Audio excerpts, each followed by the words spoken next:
My mother-in-law believed she could outsmart me, convinced that she could manipulate me into signing a loan document and gifting her a house for free. It's as if she thinks I'm incredibly naive, but little does she know, I have a plan that will leave her utterly embarrassed. I don't really care about her opinion on the matter. Before I married my husband, I had high hopes for a positive relationship with my mother-in-law. Having lost my own mother as a teenager, I thought a great mother-in-law could help fill that void. Unfortunately, my expectations were shattered when I met my worst nightmare in human form during my relationship with Bob. When Bob and I began dating, meeting his family was something I eagerly anticipated. Unbeknownst to me, my eagerness might have seemed desperate to some, leading Bob to repeatedly postpone the introduction. Eventually, I met his parents, and I instantly fell in love with them. Maria, Bob's mother, initially seemed like someone I wanted to impress, not in the conventional sense, but rather to become her favorite daughter-in-law. From the third month of dating, Bob and I knew we were heading towards marriage due to our compatibility. Like me, Bob and his parents were born in Europe, but they were Americans proficient only in English. Bob had hinted a few times that his mother could become a burden in the future, but I dismissed the warnings. I genuinely cared for her and willingly helped with chores whenever she asked. My motivation stemmed from a desire to amend mistakes from my teenage years, during which my relationship with my own mother was strained. Despite Bob's warnings, I disregarded the possibility of being manipulated by his mother. I aimed to build a strong bond, having had failed attempts with older women in the past. Even when Bob cautioned me, I believed he simply wanted his mother to have some space. However, I started noticing signs that she might be taking advantage of our relationship. For instance, Bob's mother would intentionally neglect her dishes on the days she knew I would be visiting, hinting at a hidden agenda. Upon my arrival, I willingly took on the responsibility of doing the dishes and tidying up her chaotic kitchen. The same applied to grocery shopping. Adding to the complexity, Maria was disabled and relied on a limited disability check. Despite its inadequacy, she would frequently call me to borrow money. My inability to say no, coupled with my fear of being perceived as a bad person, led me to comply. Over the 2 years of Bob and I dating, my relationship with his mother flourished. Even when I sensed that she was taking advantage of me, I hesitated to stop my actions. The constant borrowing, whether it was $50 or $100, didn't bother me because I wanted Maria to be content. She had come to view me as her own, and I guess she exploited that connection. Deep down, every smile I elicited from Maria made me feel like I was rectifying the mistakes of my troubled teenage years. As a teenager, I unknowingly caused my single-parent mother a lot of distress. It wasn't until I grew older and she passed away that I understood the gravity of my actions. Despite her efforts, I constantly compared her to others and eventually ran away from home. I didn't return until her demise, leaving her with a skewed perception of her motherhood. This painful realization fueled my actions toward Maria. Eventually, Bob and I got married, marking one of the happiest moments of my life. It wasn't just about the wedding, it was the joy of having a supportive family to fall back on. I could officially call Maria Mom, and as a nurse, I became her personal caregiver, bringing us even closer. Little did I know that Maria didn't reciprocate my feelings as much as I loved her. She seemed to be the type who went above and beyond, even with those she cherished. About a year into our marriage, Maria began urging us to have children. Bob and I, however, had decided to wait at least 3 years before starting a family. When we explained our reasoning to Maria, little did I know that this decision would unravel a new chapter in our relationship. She vehemently opposed our decision, immediately presenting us with a litany of reasons why we should start a family sooner rather than later. At that time, Bob had been laid off from his job, placing the financial burden squarely on my shoulders. Despite our own challenges, Maria continued to call, requesting to borrow money. She often complained about the meager disability funds she received. In her texts, she acknowledged her debts and promised to repay as soon as she had the means. Strangely, I never bothered to keep track. lending money out of love rather than expecting repayment. Maria, however, consistently reminded me of the amounts she owed, perhaps attempting to reassure me of her intention to settle the debts. Initially, I thought Maria's insistence on us having children early would subside after we explained that we weren't ready. However, each visit to her house or dinner turned into an opportunity for her to bring up the topic. Initially tolerable, her persistence escalated to sending YouTube videos, baby pictures, and images of happy families. It became overwhelming, prompting me to confide in Bob. His attempt to address the issue only worsened it, as Maria began offering unsolicited advice, even recommending fertility doctors. Her assumptions reached a breaking point when she suggested I might be barren, throwing a tantrum. Frustrated by her incessant interference, I distanced myself. I reduced visits and limited phone calls to once or twice a week, ensuring Bob was present during our conversations. Fortunately, after 2 years of marriage, Maria seemed to grasp the gravity of her behavior. She accepted that we would start a family when we felt ready, not succumbing to her wishes. Even though our closeness had diminished, Maria remained in my thoughts, and I extended help whenever possible. By this time, she had recovered and resumed work, reducing her financial requests. About 4 months later, with Maria back at work, Bob secured a high-paying job in another country. Gradually, I found myself rekindling a closer connection with Maria. This time around, our relationship seemed to have transcended the need for favors, and she was now capable of handling tasks she couldn't before. While I had friends to hang out with, I believed that a mother holds a unique place in our lives, distinct from our friendships. Thinking that Maria no longer required my assistance, I was blindsided when I discovered her attempt to deceive me into signing her home loan papers. For weeks, she had been discussing a purchase, leading me to trust her without confirming the details. Initially, she mentioned needing my signature for a car, but one day, I stumbled upon a message on her phone that revealed the truth. The papers were not for a car, but for a home loan. Enraged, I contemplated confronting her immediately but feared the hurtful words that might ensue. Instead, I kept silent and left after she returned with snacks. Back at my apartment, I pondered ways to outsmart Maria and eventually devised a plan.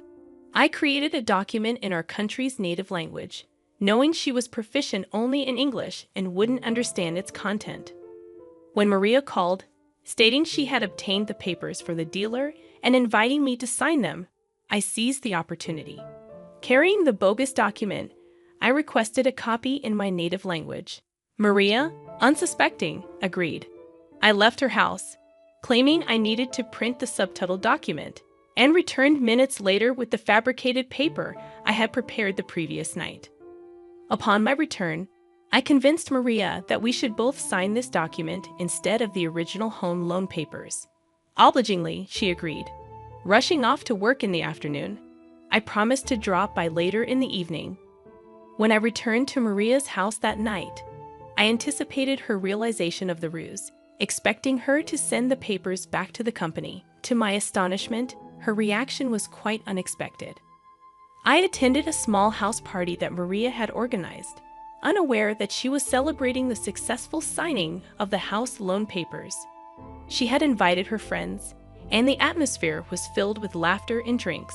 Little did I know, everyone in the room, except my father-in-law, was privy to Maria's deceptive act.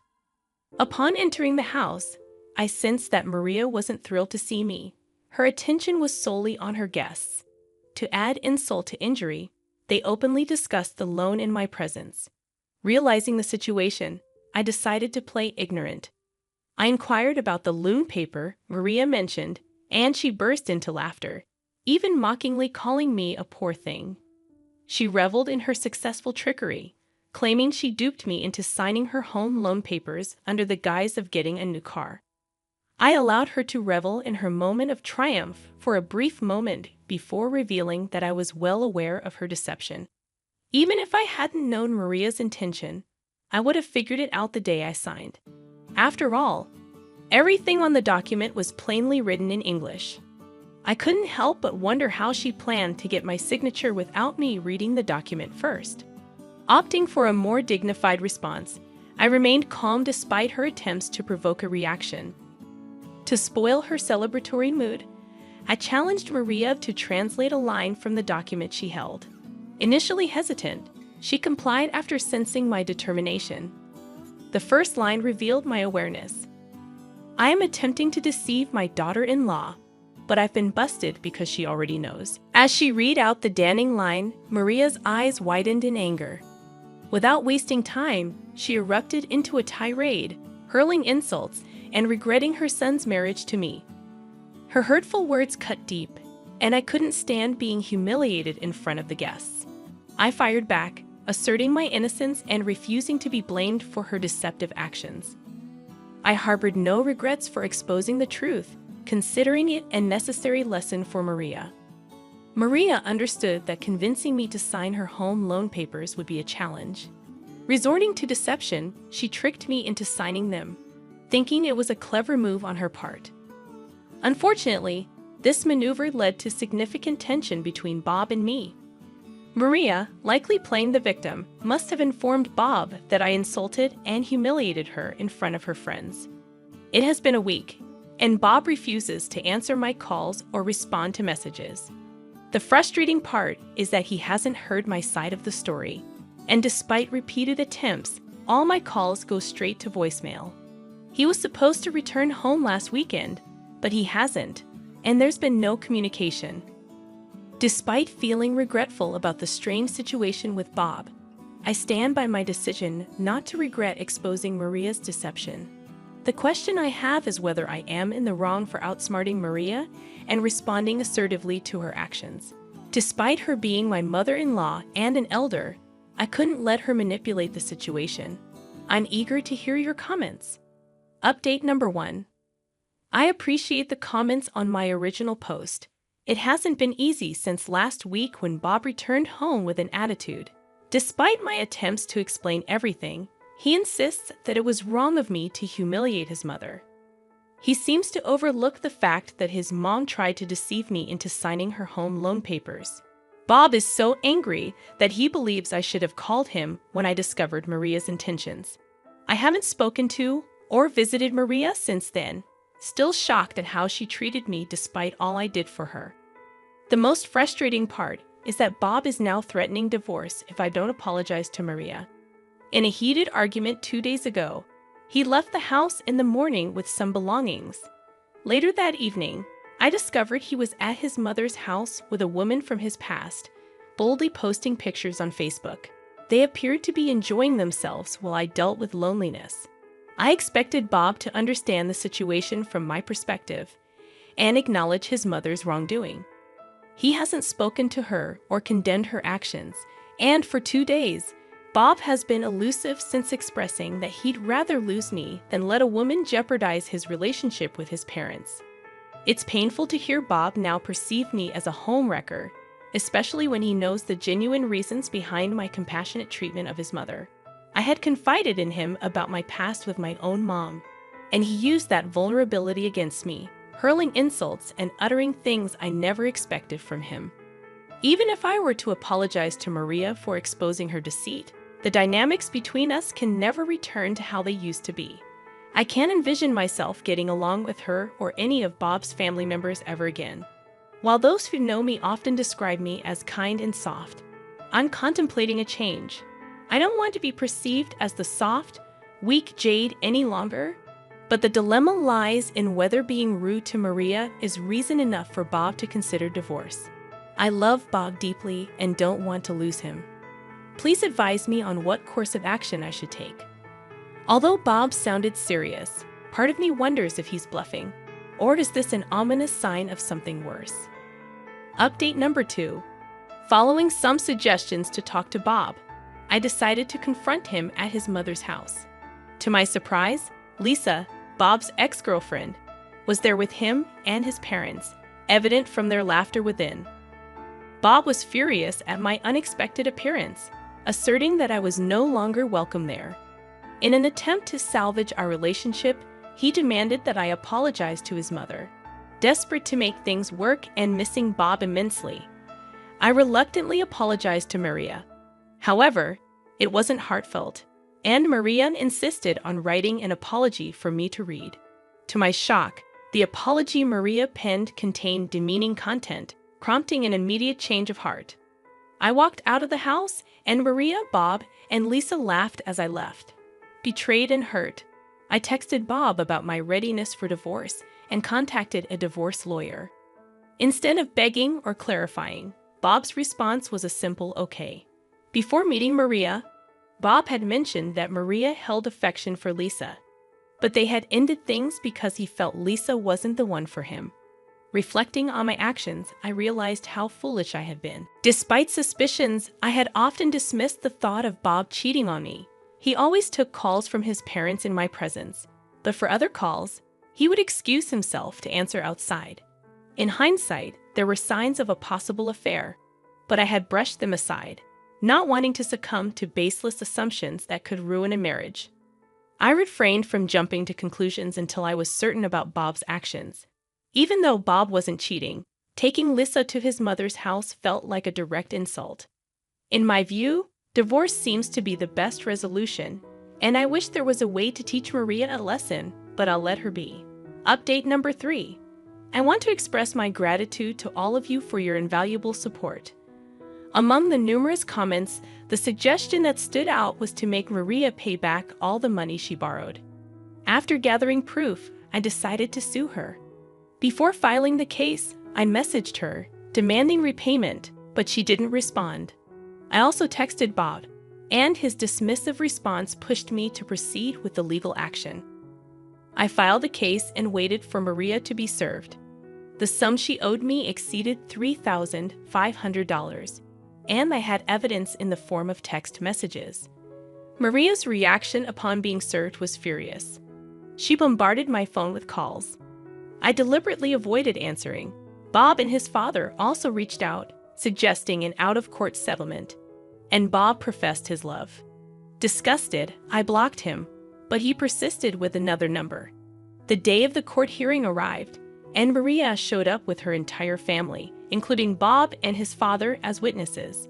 They glared at me while the judge questioned me. I explained myself, but to my surprise, Maria denied borrowing any money and even claimed she used to borrow from Bob, not me. I presented the printed messages to the judge, but Maria laughed, dismissing them as potentially forged. Fortunately, the detailed content of the messages, mentioning disability amounts and other specifics, convinced the judge. The court ruled in my favor, ordering Maria to repay the $3,750. This experience has taught me not to love someone more than they love me. I'm relieved to have my money back and can start anew. Dragging Maria to court was a satisfying experience.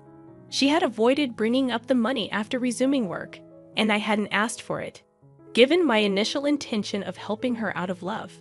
However, realizing the lack of genuine affection from Maria and her family, I chose to stand up for myself. Thank you all for your support. I've become stronger, wiser, and smarter because of you. Regarding the divorce, as soon as the papers are ready, I'll be officially ending things with Bob. You guys are the best, and I'm grateful for the recovery of nearly $4,000. I'd love to hear your stories about helping in-laws that backfired in the comments section below. I narrate stories like this every day, covering in-law dramas, inheritance disputes, and wedding fiascos. If you want more videos, hit the subscribe button. It greatly supports the channel. Thank you, and I'll catch you tomorrow. Remember, it's cool to be kind. See you.